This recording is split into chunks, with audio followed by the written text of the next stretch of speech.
Pemirsa, isu reshuffle kabinet berhembus kencang. Namun hingga hari ini, Rabu Pon 1 Februari, belum juga diumumkan siapa menteri yang akan diganti. Untuk membahasnya sudah bergabung bersama kami pengamat politik Burhanuddin Muhtadi dan politisi Partai Golkar Nurul Arifin. Selamat petang Mbak Nurul, Mas Burhan. Selamat petang.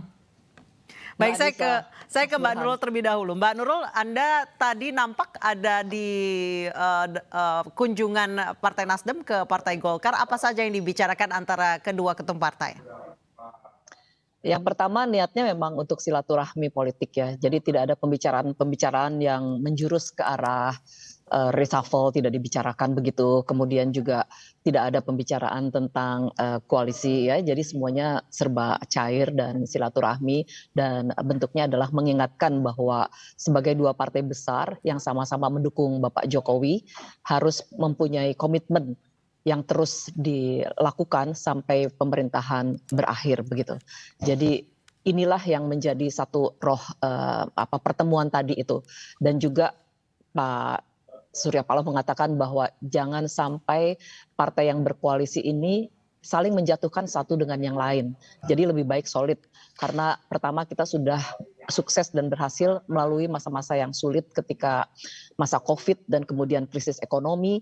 Kemudian juga yang kedua, sekarang ini kita dihadapkan pada ketidakpastian karena di tengah dunia internasional, inflasi, kemudian krisis akibat perang ya, krisis ekonomi dan sebagainya juga tentu saja ini mewarnai politik Indonesia. Oleh karena itu kita semuanya harus serba solid begitu. Jadi soliditas kepemerintahan ini menjadi bahasan yang utama dan menjadi komitmen bersama untuk terus mendukung pemerintahan Bapak Jokowi. Gitu, Mbak. Jika berbicara soal soliditas antar sesama partai pendukung, ada kemungkinan koalisi Nasdem bergabung KIB atau Golkar bergabung dengan Koalisi Perubahan? Kalau dalam politik itu tidak ada hal yang mustahil ya, Mbak. Jadi impossible is possible begitu. Jadi semua politik itu sangat dinamis, kemudian juga biasanya last minute begitu ya. Jadi kita tidak tahu, sampai hari ini kita tidak berbicara soal koalisi begitu. Tadi sih bilangnya kalau misalnya KIB mau bergabung ke Nasdem silakan, Nasdem pun why not gitu. Jadi bahasanya masih sangat cair seperti itu, dan belum menurut saya belum ada satu komitmen bersama untuk lebih serius begitu. Belum menjurus ke sana sih, Mbak. Baik, ini berarti masih penjajakan awal ya Mbak Nurul ya? Iya, dan mengingatkan kembali bahwa kita ini keluarga besar ya, karena kita tahu juga bahwa Pak Surya Paloh ini akarnya dari Golkar. Jadi secara rasa begitu, dan kemudian psikologis dan emosionalnya itu begitu ya, masih sangat Golkar lah. Jadi berbicara kayak seperti tadi itu rasa-rasanya memang tidak mungkin Nasdem misalnya meninggalkan Golkar ataupun Golkar meninggalkan Nasdem. Karena dalam satu rasa yang sama, ideologi yang sama, kemudian juga tumbuh besar bersama, saya kira seperti itu. Tapi kalau fixnya saya kira saat ini belum waktunya dibicarakan. Mas Burhan, 2023 tahun politik, semua pertemuan ketua umum menjadi bahasan yang sensitif. Lihat pertemuan hari ini bagaimana Mas Burhan? Ya betul, kalau kita lihat pertemuan kali ini, terutama Surya Paloh dengan Erlangga Hartarto, itu tidak bisa dilepaskan dari konteks politik yang terjadi belakangan ini. Pertama adalah berkaitan dengan posisi Nasdem yang sudah punya bakal capres, namanya Anies Baswedan, dan karena sudah menetapkan bakal capres, yaitu Anies Baswedan, Nasdem dianggap telah keluar dari peta koalisi istana. Kemudian ada salah satu partai internal koalisi pemerintahan yang secara keras mengkritik Nasdem. Ya saya sebut aja namanya PDI Perjuangan. Dan kemudian muncul juga satu sinyalemen berkaitan dengan reshuffle. Jadi ada konteks ini nih yang tidak bisa kita lepaskan dari pertemuan silaturahmi politik antara Surya Paloh dan Erlangga Hartarto. Nah, menurut saya kehadiran Surya Paloh ke Partai Golkar itu dalam rangka membangun aliansi bersama minimal jangka pendek, karena ada rivalitas dengan PDI Perjuangan. Jadi Surya Paloh ingin mendapatkan dukungan politik dari partai yang telah melahirkannya, yaitu Golkar, dan saat yang sama juga menjajaki kemungkinan peta koalisi 2024, karena seperti yang Mas Burhan, tadi kalau Anda disampaikan oleh melihat Bung sekarang Nurul, petanya bakal bergeser atau berputar atau bergerak? it's too early to tell. Jadi terlalu cepat kalau kita membidik peta koalisi 2024 berdasarkan manuver hari ini.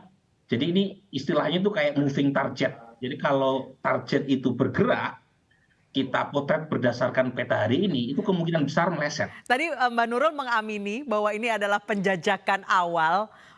Mbak Nurul, penjajakan awalnya menuju kemana? Belum tahu Mbak.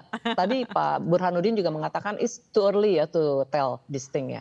Jadi masih sangat cair begitu dan semuanya juga masih saling wait and see. Saya kira setelah Lebaran mungkin kita akan lebih fokus dan lebih tahu arahnya kemana kita akan berlabuh begitu ya. Kalau sekarang ini masih masih terlalu dini lah. Semuanya masih serba menunggu gitu. Dan dari kami juga kita masih akan melakukan pertemuan-pertemuan dengan partai lain. Cuma yang menarik kan begini Anissa ya, Gimana, kalau Mas Burhan? disebut penjajakan, kenapa penjajakan Nasdem tidak dilakukan ke Tengku Umar misalnya? Kenapa penjajakannya ke Selipi? Ini jadi kayak mau Partai Golkar. nyari temen gitu ya Mas Burhan ya, biar nggak ditinggal Betul. sendiri. Kenapa misalnya Ahmad Ali datang ke Sekber Gerindra dan PKB, bukan ke kantor PD Perjuangan di Diponegoro? Itu kan sesuatu, itu pilihan tempat di mana penjajakan itu diadakan, itu menunjukkan bahwa Golkar atau Gerindra atau PKB masih dalam rencana Nasdem untuk peta 2024. Tetapi untuk konteks PD Perjuangan sepertinya sulit, karena tidak ada penjajakan sama sekali. Gitu.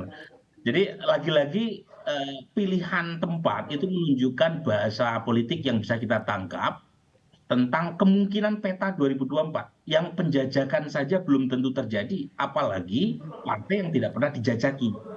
Jadi Baik, itu kira-kira ya bahasa atau cara kita untuk membaca pertemuan Surya Paloh dengan elit partai Nasdem dengan partai Golkar adalah tadi dalam konteks situasi politik internal koalisi yang memanas, terutama pasca Nasdem mendeklar Anies Baswedan sebagai capres, maka Nasdem perlu teman, terutama dalam konteks rivalitas diam-diam maupun terang-terangan di internal koalisi.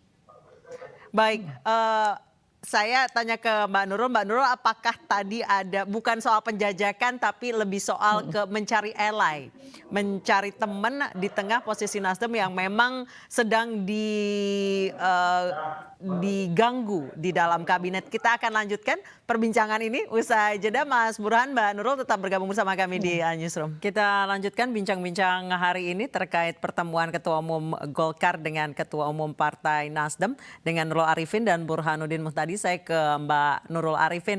Mbak Nurul Arifin, jika tidak berbicara soal reshuffle, apakah berbicara soal dalam tanda kutip cari teman atau cari aliansi karena sedang dimusuhi nih sama yang satunya, partai besar lainnya? Ya sebetulnya sih sah-sah saja ya kalau ada satu partai kemudian mencari teman untuk mengkanalisasi semua kegelisahan begitu sehingga mendapat energi positif. Saya kira ini sah-sah saja. Apalagi kemudian yang didatangin itu adalah rumah besarnya, tempat lahirnya dulu. Saya kira ini lebih menambah kekuatan secara psikologis begitu. Dan ya kalau dikatakan bahwa saya tidak tahu sih sebetulnya masalahnya apa ya, tapi ini hanya mendengar saja begitu seperti kata Mbak Anissa tadi. Jadi ya pendapat kami ya sah-sah saja ketika Nasdem datang ke kami ataupun ke partai lain untuk mencari teman, mencari kawan begitu ya, dikala sedang galau gitu ya. Jadi tapi saya lihat sih tadi Pak Surya Paloh nggak galau sih, beliau sangat firm ya. Tapi kan kita tidak tahu apa yang ada di dalam benaknya begitu. Baik, Mas Burhan, kegalauannya itu terlihat atau tidak Anda melihatnya? Kan gini ya Anissa ya, sebelum Surya Paloh dan elit Partai Nasdem datang ke DPP Partai Golkar, itu kan ada statement politik dari PKS dan dari AHY Ketua Umum Partai Demokrat yang siap untuk mencapreskan Anies Baswedan bersama Nasdem. Nah, ini kan kalau kita baca secara sekilas, harusnya Partai Nasdem ini gembira menyambut datangnya dukungan yang Itu dia. lama Dan ditunggu-tunggu. hanya selang 2 hari, Mas Burhan, dengan pengumuman Ya, itu. ini yang ingin saya sampaikan. Harusnya Partai Nasdem merayakan dukungan politik PKS dan Demokrat yang siap untuk mendukung Anies Baswedan, bakal capresnya Nasdem, ya, tanpa memaksakan ketua umumnya atau elitnya sebagai cawapres Anies Baswedan. Tapi alih-alih ada perayaan atau selebrasi dukungan Demokrat dan PKS terhadap Anies, Nasdem justru sibuk bergerilya atau bersilaturahmi. Padahal seharusnya sowannya ke TB Simatupang, Gerindra. bukan ke Anggrek Neli ya, Mas Burhan ya? Itu dia. Itu yang ingin saya katakan. Jadi artinya memang ada kegalauan yang sulit untuk ditutup-tutupi dari langkah atau manuver Partai Nasdem beberapa hari terakhir ini. Mulai dari kunjungan elit Partai Nasdem ke Sekber Gerindra PKB, pertemuan Surya Paloh dengan Presiden Jokowi, dan ditutup dengan silaturahmi politik Nasdem ke Partai Golkar. Jadi saya melihat ada kegalauan di situ. Satu sisi terkesan ada bacaan Nasdem ingin mencari exit strategi yang elegan karena sudah telanjur mencapreskan Anies Baswedan. Tapi di sisi lain Nasdem sudah terlalu jauh untuk mundur. Jadi U-turn-nya itu agak berat tuh kalau tiba-tiba Nasdem tidak jadi mencapreskan Anies Baswedan. Jadi kegalauan itu yang saya baca dari langkah Nasdem beberapa hari terakhir. Berarti masih ada kegalauan apakah akan tetap di koalisi perubahan atau ke KIB. Mbak Nurul melihatnya seperti apa? Kalau itu belum sih, tapi yang jelas bahwa beliau akan terus berada komit ya mendukung Bapak Jokowi sampai selesai begitu supaya pemerintahan berjalan dengan efektif, aman sehingga tidak ada berimbas pada kondisi politik ataupun kondisi ekonomi gitu. Nah, kalau masalah beliau mengusung Pak Anies, saya kira point is no return ya. Jadi ya saya kira ini kami tidak ingin ikut terlibat di situ, tapi juga ketika tadi disinggung masalah apa mau bergabung dengan KIB saja misalnya gitu. Tapi tidak dijawab, cuma ya diakhiri dengan ketawa begitu. Ya kenapa tidak? Ataupun kalau Golkar mau bergabung ke kita, KIB mau bergabung ke kita, kenapa tidak gitu. Jadi semuanya masih menggantung. Tidak ada pembicaraan yang menjurus lah Mbak, karena kita juga tahu posisi masing-masing seperti yang disebutkan oleh Pak Mas Burhan tadi. Jadi kita juga bicara tapi sambil ya saya kira tetap ada hal-hal yang harus kita waspadai begitu ya. Apa nih Mbak Nurul yang harus diwaspadai? Iya maksudnya ya secara politis itu ya posisi Golkar sih sudah jelas di sini. Kami di sini mendukung Bapak Jokowi sampai selesai begitu ya, dan tidak ingin ada kisruh ataupun menciptakan kekisruhan lain begitu. Jadi ingin semuanya smooth. Nah kalau diajak dalam satu problem jelas kita tentu saja kita tidak akan lakukan itu gitu. Baik. Tapi kalau mengkanalisasi tadi yang saya bilang semua kegelisahan ataupun rindu untuk kembali ke rumah gitu ya, saya kira memang itu yang saya tangkap lah gitu. Baik, Mas Burhan terakhir sebelum kita ke azan maghrib. Nasdem saat ini ada di point of no return. Ya. Jadi Anda melihat ini sebagai usaha putar balik walaupun harus sedikit memutar atau bahkan mundur dulu? Masih ada poin meskipun Nasdem dalam soal pencapresan Anies pada posisi the point of no return, tetapi masih ada titik temunya, misalnya membawa Anies ke dalam skenario koalisi yang tanda kutip direstui oleh istana. Misalnya Aniesnya dibawa ke KIB. Nah, Anies dibawa ke KIB, cawapresnya Anies berasal dari ketua umum partai yang tergabung di KIB. Itu salah satu opsi juga supaya Aniesnya itu tidak dianggap sepertinya sebagai antitesis. Mbak Nurul terakhir, iya atau tidak kalau Anies dibawa ke KIB? Singkat saja, iya atau tidak? Belum tahu. Oke, belum tahu. Baik, terima kasih Mas Burhanuddin Muhtadi, terima kasih Mbak Nurul Arifin atas bincang-bincangnya hari ini. Terima kasih banyak. Selamat malam, makasih.